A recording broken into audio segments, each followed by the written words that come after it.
Hey everyone, it's JC with the Handy Millennial. On today's episode, I wanted to talk a little bit about caulking. It's a popular topic. Again, a quick, easy DIY if you're trying to improve sealants on your home, around the bathtub and toilet, and around windows. There are a lot of options on the market, a ton of things for you to choose from. I know it can be confusing, so I wanted to give some basics. When you're shopping at a home improvement store and looking for the type of solution, these are typically the containers that you'll find in the shelves. All of them, they all look different. They all do different things, which I'll talk about here in just a second. And they all have different specifications of things that they need. Along with that, you'll also need to purchase a caulking gun. This is a very standard basic one. As you can see, it is well loved. I use it frequently still. There are different models of these. Some of them I highly recommend if you're new to using caulking to invest in a no drip model.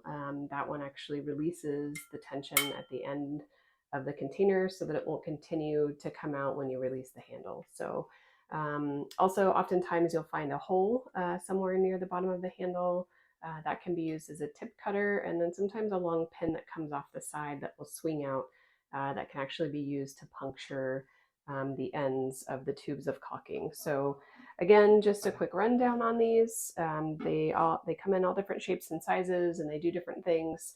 A lot of them will have a standard solid tip on them. So that will need to be cut open. I highly recommend cutting it at about a 45-degree angle so that you have a nice clean end to do your work. Some of them also have removable ends that you'll need to open in order to cut off and open the bottle.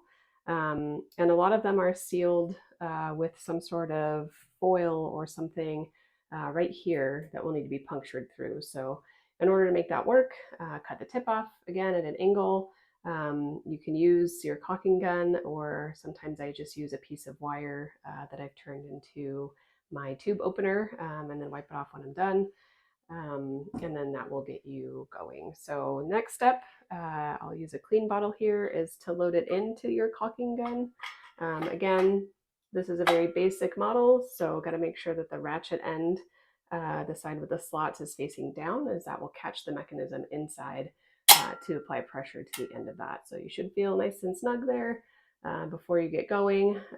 Just be careful as you start to squeeze the handle. Once the tube is open, the material will start to come out the end.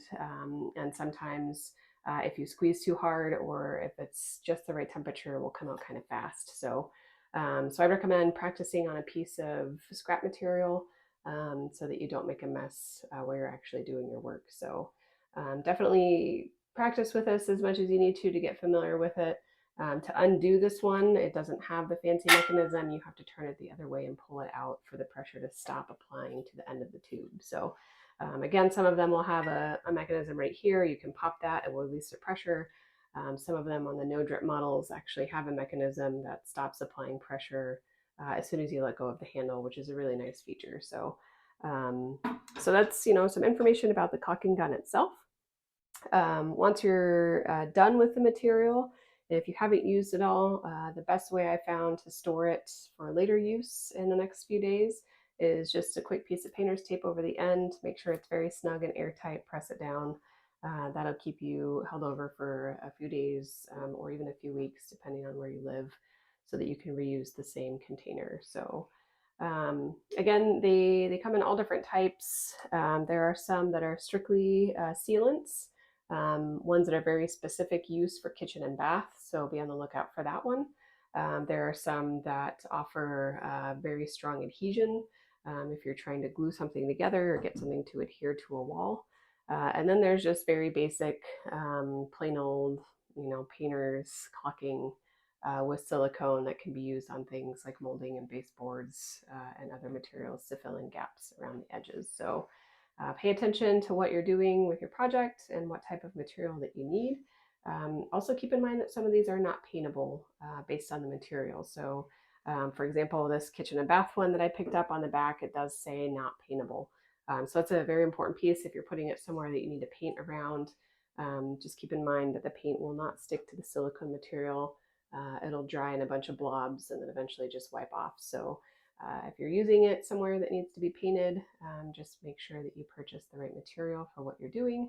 That way you don't run into any issues down the road once you're done. So hopefully that helps. If you have any tips or tricks on caulking, please feel free to post those in the comments. Again, this stuff, back to my safety speech, a lot of the chemicals in these can be very harmful. I choose to actually wear a glove while I'm working with this stuff, A, to keep it off of my skin, A, because it's easier to clean up, and B, because it's full of nasty chemicals that I don't want to absorb into my skin. So I do choose to wear a glove. It also makes it a lot easier when you're working and trying to make those perfect edges. They do sell a lot of tools that you can use for caulking. They make scrapers that will make it a certain size depending on what you're doing. If you need a strict bead size, we'll scrape it down to that for you. Makes a nice clean edge. Always have some kind of wet sponge or wet paper towel next to you when you're working with this. Definitely good ideas. So also often on the end of the tip, sometimes if you look close, I don't know if you can see it there, kind of blurry, it actually gives you the bead size depending on what you're doing if you need to cut it, just so that it's at that perfect size. The material itself is different viscosities and thickness, so if you're working with something very liquidy, try to cut a smaller hole. It's always good to cut the hole small to start. That way you can adjust along the way instead of starting off with a hole that's too big. Oftentimes with caulking, I see people say they hate it because it's messy. That's because they've cut the tip in too big of a hole and it's going everywhere when they're trying to work on their project. So keep the hole small to start, and then you can again adjust later down the road if you need to make it bigger if the material itself is too thick. So one thing you will notice is it will squeeze out the back of the tube. If it's not able to squeeze through the hole that you have created, it will start to gunk up the end of your caulking gun. So you'll kind of see that here. That happened with an adhesive that I was using.